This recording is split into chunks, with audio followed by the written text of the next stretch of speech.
안녕하십니까. 이병기 선교사입니다. 조종사 출신 선교사가 전하는 예수님 이야기 3월 네 번째 주일 말씀입니다. 오늘 말씀 나눌 내용의 제목은 착함이라는 안락함에서 벗어나기 이렇게 정했고요. 성경 말씀으로는 로마서 12장 2절 너희는 이 세대를 본받지 말고 오직 마음을 새롭게 함으로 변화를 받아 하나님의 선하시고 기뻐하시고 온전하신 뜻이 무엇인지 분별하도록 하라. 행동하는 착함으로 변화하자는 뜻입니다. 그래서 변화라는 단어를 포함한 사도 바울의 로마서 한 구절을 가지고 풀어 해석해 보면서 말씀 시작하겠습니다. 본문 말씀 똑같은 말씀입니다.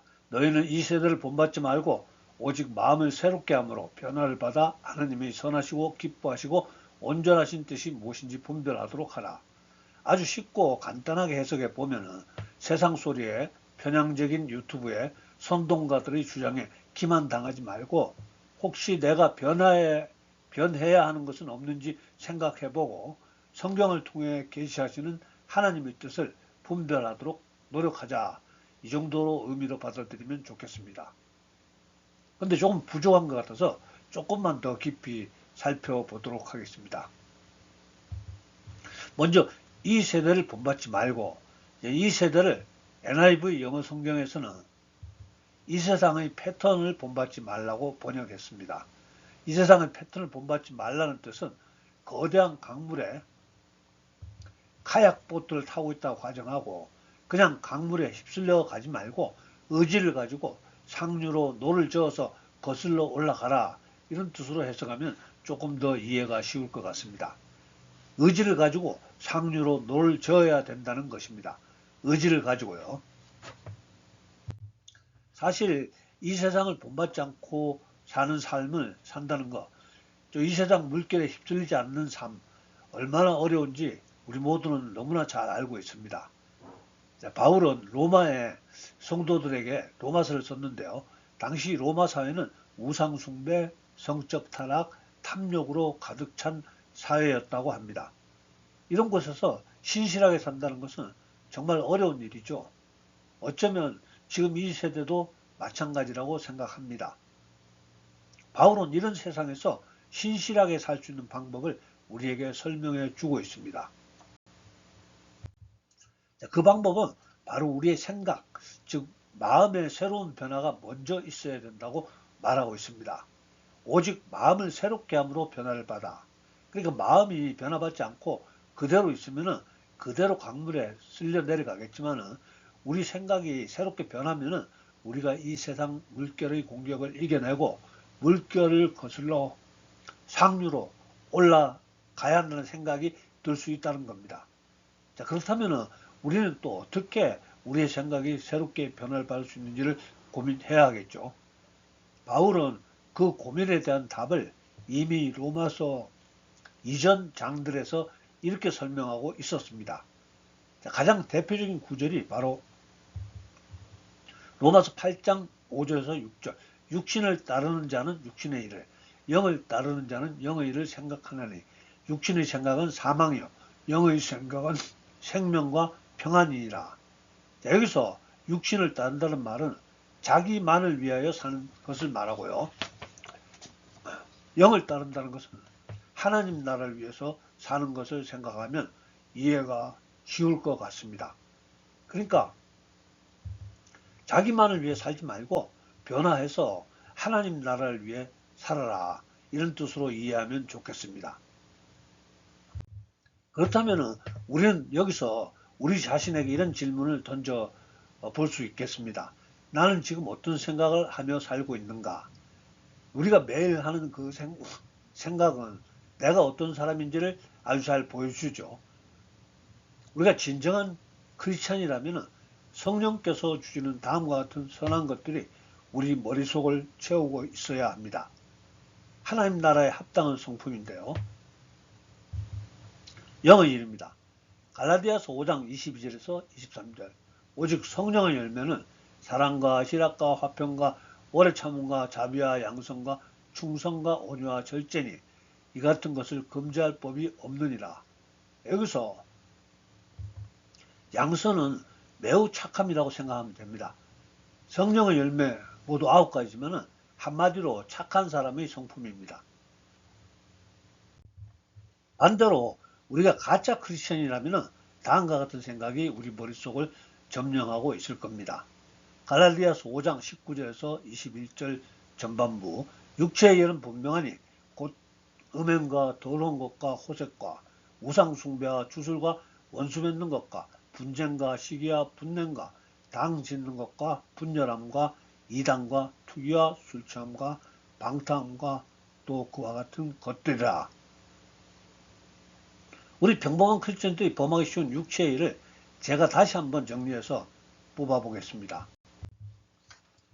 음행과 더러운 것은 또 호색, 이런 건 누구나 짐작할 수 있는 육체의 일이죠. 우리가 조심해야 하는 일이고요. 조심하고 있죠. 우상 숭배와 주술은 뭐 점치러 간다거나 제사 지내는 것을 말하고 있습니다. 또 분쟁과 시기와 분냄과 당 짓는 것과 분열함, 말 그대로 별로 좋지 않은 행동이죠. 그래서 무슨 애국 운동한다고 광화문에 나가서 한쪽 진영을 잘못이라고 성토하고 또 막 어디로 가서 항의하자고 목소리 높여 선동하는 것은 분명히 육체의 일입니다. 예수님은 그런 진영 문제에 대해서 전혀 관여하지 않았습니다. 그리고 우리 크리스천들은 좀 생각이 다르더라도 서로 이해하고 용서하고 사랑하려고 노력해야 합니다. 제가 여기까지 말씀 준비하다가 우리 산중교회 성도님들 한 분 한 분 생각해 보니까 우리 산중교회 성도님들 중에서는 육체의 일에 빠진 분도 없고 또 착하지 않은 분도 없는 것 같습니다.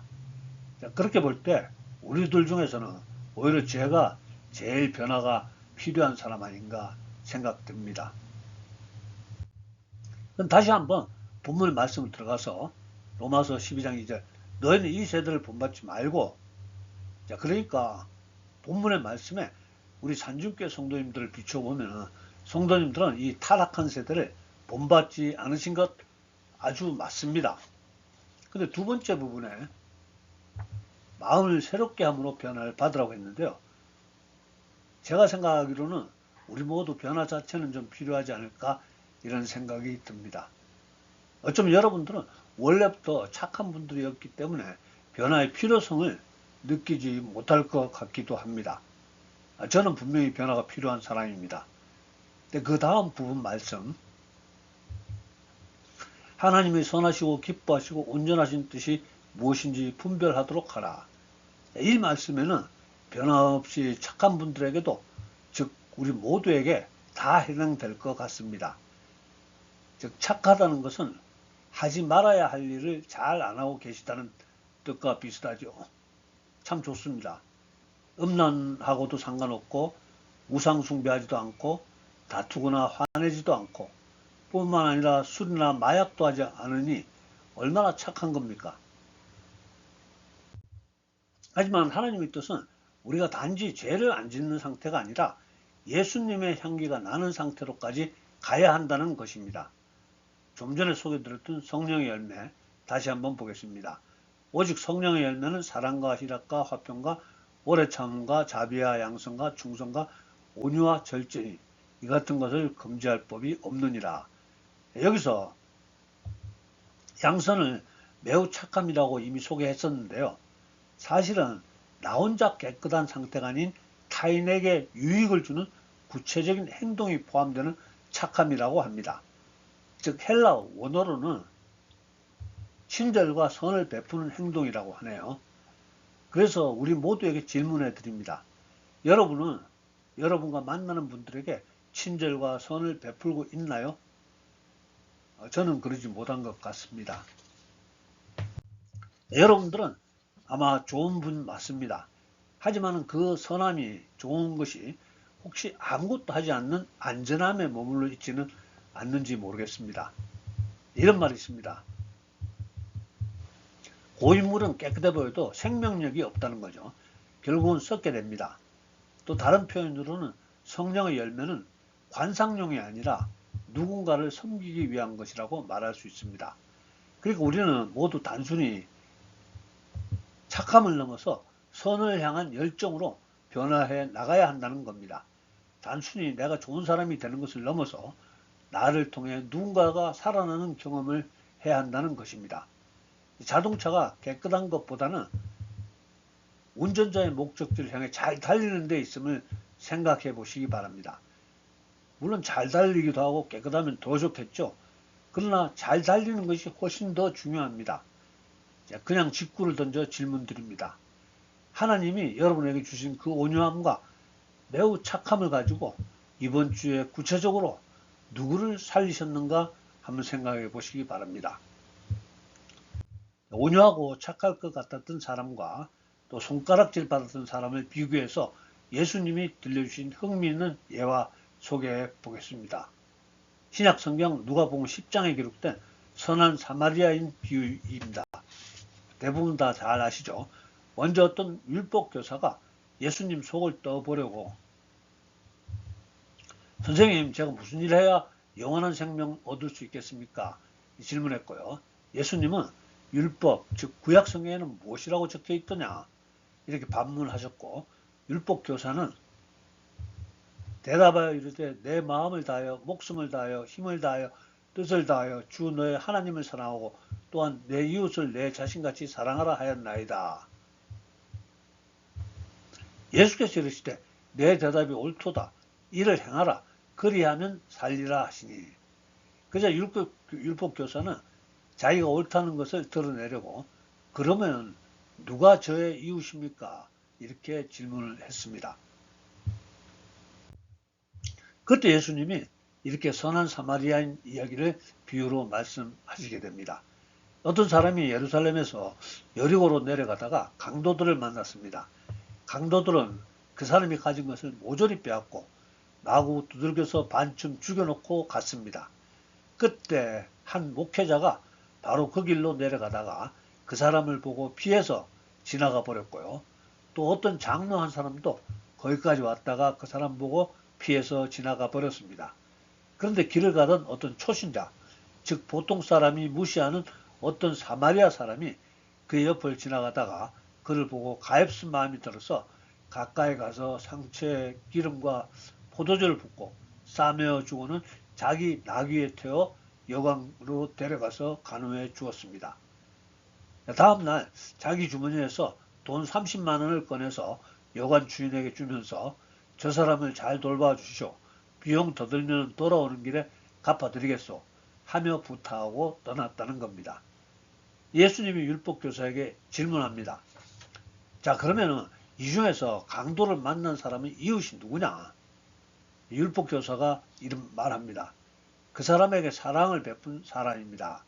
이렇게 대답하자 예수님께서는 너도 가서 그렇게 하라. 이렇게 말씀하셨습니다. 이웃을 사랑하라는 말씀은 그저 멀리서 바라보고 속으로만 사랑의 감정을 느끼고 있으라는 것이 아니고 이웃의 필요를 채워주는 것이 아닌가 생각합니다. 이스라엘에는 두 개의 바다가 있는데요. 북쪽의 갈릴리 바다, 또 남쪽의 사해 바다입니다.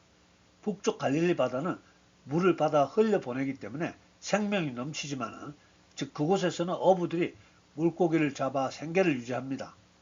남쪽의 사해는 받기만 하고 흘려보내지 않아서 염분이 가득한 죽은 바다가 되었습니다. 얼마나 염분이 많은지 수영을 하나도 못해도 가라앉지를 않습니다. 그냥 물에 뜹니다. 옆으로 누워도 뜨고 뒤로 누워도 뜹니다. 가라앉을 수가 없습니다. 물에 누워서 신문도 봅니다. 그런데 물고기가 살 수가 없습니다. 죽은 바다입니다. 우리 신앙도 마찬가지입니다. 죄 안 짓고 착하게 산다는 것은 사해처럼 고여있는 상태일 수 있다는 겁니다. 하나님이 원하시는 착함은 내 안에 선함이 밖으로 터져나오는 흐르는 강물 같은 변화입니다. 이제 갈릴리 바다처럼 받은 것을 흘려보냄으로써 더 큰 가치를 만들어내고 성공했던 사례들 한번 찾아보겠습니다. 첫 번째 인물은 19세기 미국 사람으로 철광왕으로 불리는 앤드류 카네기입니다. 그는 록펠러 등과 함께 19세기 미국 산업계를 대표했던 기업인이자 또 한편으로는 기차역에서 심부름 맡은 소년에서 시작해서 초대형 철강회사 회장까지 올라간 아메리칸 드림의 대표적인 인물 중 하나입니다.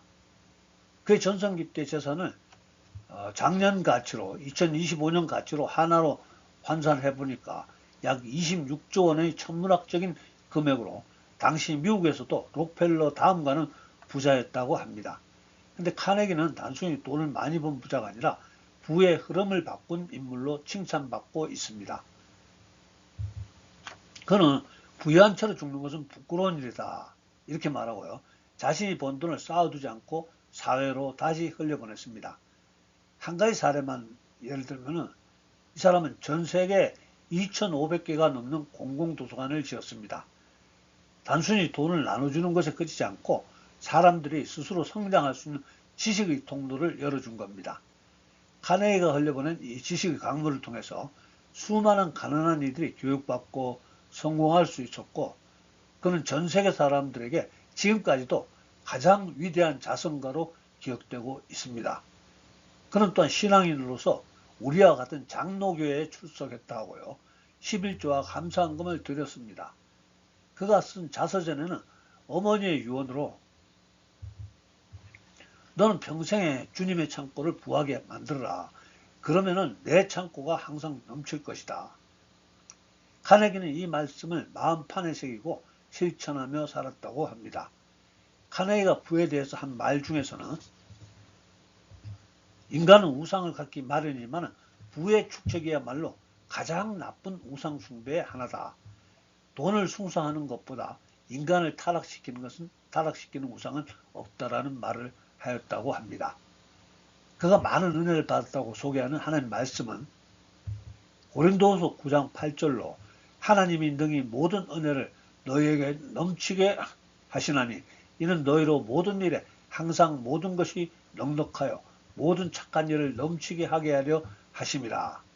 우리들도 이 말씀으로 은혜 받고 하나님 주신 것으로 넘치게 나누는 복된 크리스천으로 살아갈 수 있기를 예수님 이름으로 축복합니다. 크리스천으로서 흐르는 강물 같은 삶을 산 또 하나의 사례, 바보우서라 불렸던 우리나라 장기려 박사 이야기 잠깐 소개하겠습니다. 1911년생인 박사님은 기독교인 품성의 롤 모델로 불릴 정도로 많은 사람으로부터 존경받는 인물로 부산 보건병원, 현재 고신대학교 보건병원입니다. 이 병원의 설립자 겸 초대 원장을 역임하셨습니다. 그는 또 한국의 슈바이처로 불렸고요. 평생을 자기가 가진 의학 지식과 물질을 가두지 않고 가난한 이웃들에게 흘려보낸 분입니다. 이분은 당대 최고의 외과 의사였지만 평생 자기 명예에 집 한 채 없이